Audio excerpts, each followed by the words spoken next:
let's get into the mess of the mess today. First off, like, share, subscribe, and join the channel, y'all.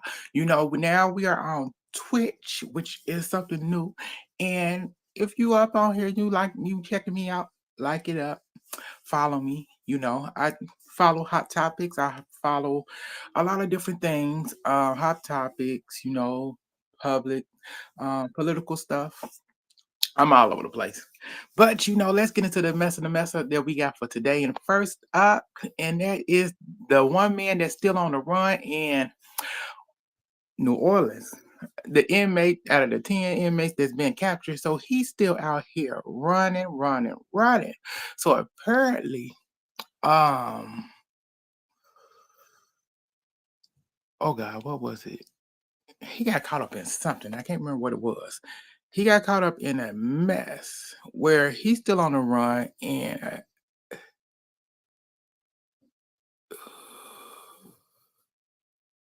what was it? Okay, I just remembered. So apparently, since he's still on the run, there's two prosecutors there who actually put him in jail. They didn't left the country. They didn't got their family and everything and up left. I said they thinking this man is coming after gonna be since he been on the run for shoot. He been on the run for at least it's been about 2 months. Going on about 2 months. He been on the run for a minute. So he been on the run for a minute, but it seemed like they are, the prosecutors that convicted him and put him in jail are now fled for their life. They didn't left the country, the United States, and took their family with them. They thinking this man is after them. I said, this man is too worried about not going back to jail to be worried about y'all who put him there. He trying to stay out. He ain't trying to go back. He ain't even thinking about y'all. He trying to keep his face and identity under covers, under wraps while he on the run. But I understand that y'all, feel that y'all life is in danger. And I can get that. Long as y'all out of the country, he can't follow y'all. But I said whoever took on this story, y'all should have told that. Because telling that kind of, that may make him want to leave the country and start searching for him. But let me know how y'all feel about it. But let's move on to the next. Let's get into this TikTok, y'all. So this TikToker, she ended up going on a date. So her date was going to church. It was church date. So, he arrived at her house at about 9:20. And she get to the car and everything. Church service started at 10. She wanted to stop by Starbucks. He was a little iffy about that because service started at 10. And so, but they stopped at Starbucks. And then as they got to the church, they sitting in the parking lot. It's 10 o'clock. They still sitting there. It's about 10:03. At this point, this man ended up giving her his keys and tell her, I see you in the inside. And so she distraught and danced through into distress. She said, I ain't never been to this church. This is his church. And he just left me. He couldn't wait because I need to put lip gloss on. I need to get the oil off the bottom of my shoes. I said, ma'am, y'all actually went to Starbucks. Like, you cutting it when you went to Starbucks. So during the time y'all went to Starbucks, you should have actually had your lip gloss on, finished everything that you needed to do while you was in the car. That's what I didn't make sense with me about this whole situation. And she acted like she had like this when he left her. It seemed like she had a childhood trauma that came into the place, and it's like she started crying and whatever. She said she ended up calling her homegirl to come get her and told her the little situation. So dude came back outside of service and see what was going on because she didn't come in. And they got into a little back and forth, and he didn't want her to go, but she said, no, you left me. So yeah, she was like getting on TikTok telling the story, and she felt a way about it. I said, ma'am, were you wrong? Yes, you was wrong for stopping at Starbucks. Because during Starbucks, it's like he got to your house at 9:20. Service started at 10. So during that time, y- he had enough time. Y'all had enough time to go to Starbucks. Y'all did. But you had enough time to get to the church. You had a little bit it's like you gotta think about Starbucks. You gotta go through that line. If you going through the line or going in, whichever one it is, it's still iffy. But she had like a breakdown and said she don't know if she did wrong or was she seemed like she got on here to let us know that she seemed like he was in the wrong for just leaving her and getting mad about it. But I said, should he have left her and went in service? No, he should not. He should have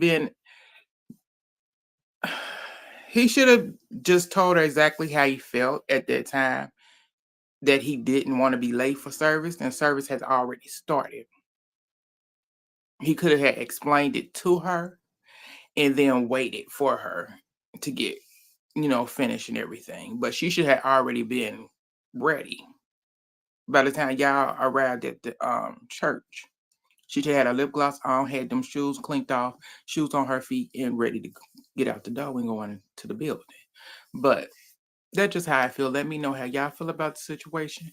But let's move on to the next. Let's get into next up. So this nurse ended up getting fired, y'all. She got terminated because of her picture. So HR contacted her and said, ma'am, you are immediately terminated because they went on her she took a picture and I think she put it on her either her TikTok or her Instagram. And the way and she was still in uniform. And the biggest thing about it, she was upset about this. She posted about it.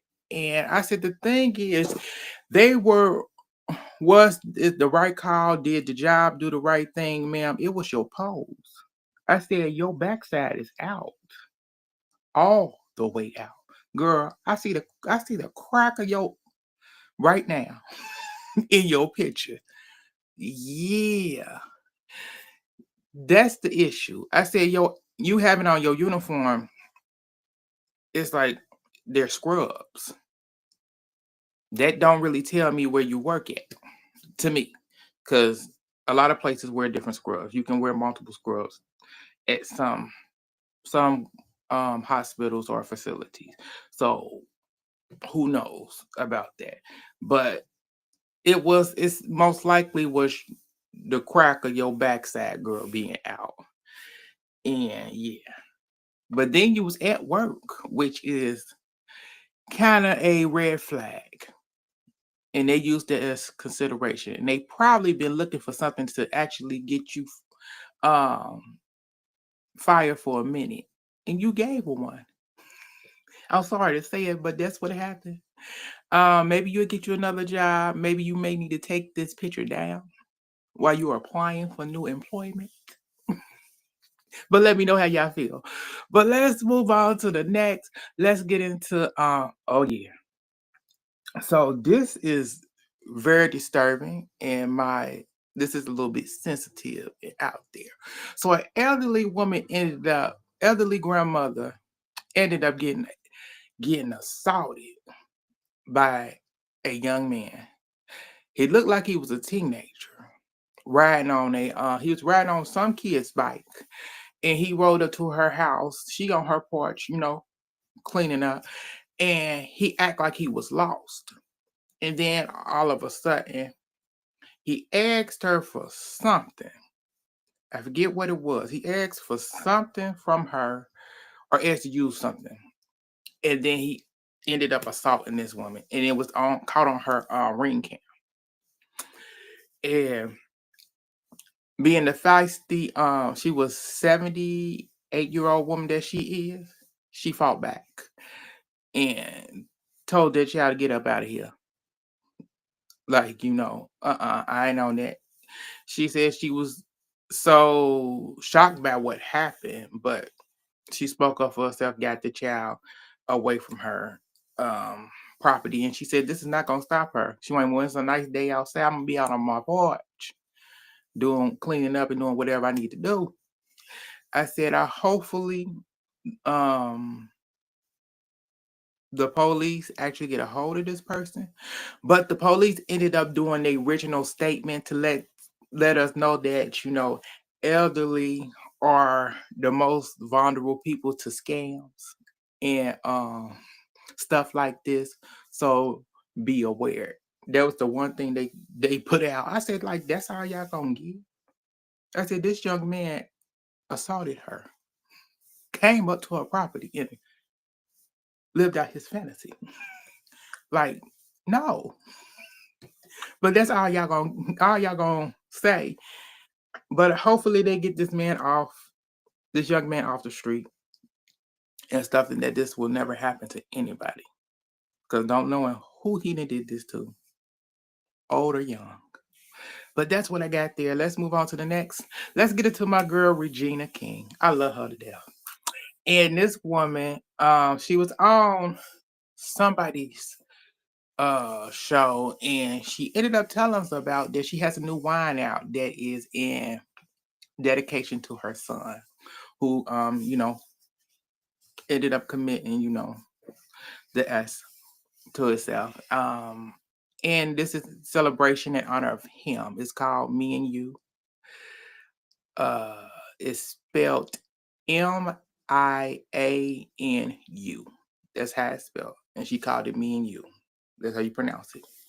And it was, she this dedication to her son. She lived every day in honor of her son. She think about him all the time.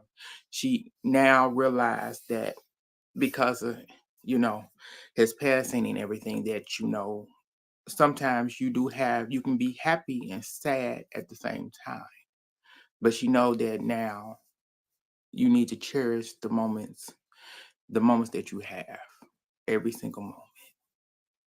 And it's so true. When you lose somebody so close to you, definitely lose a child, it's like a heartbreak that never ends. And I'm just happy that she's striving again. She's smiling. She's out here working, and she's moving forward. Cause I get it. Cause I lost my baby brother. He's been about 3 years now. It was a tragic had happened, and it's very hard, you know, to lose somebody. And he passed away in a car accident, but the whole situation behind it is a whole nother story. But I get what she's doing, and I'm praying for her, and I can't wait to try the wine. Can't wait. But if you out there, y'all go get it. It's in the stores and stuff. But check out her Instagram, her Facebook, social media, and go get some of that wine. Support her and honor her first son. But that's what I got for y'all today. Thank y'all for tuning in. It's your boy Paul, and I get back at y'all later. Like, share, subscribe, and join the channel.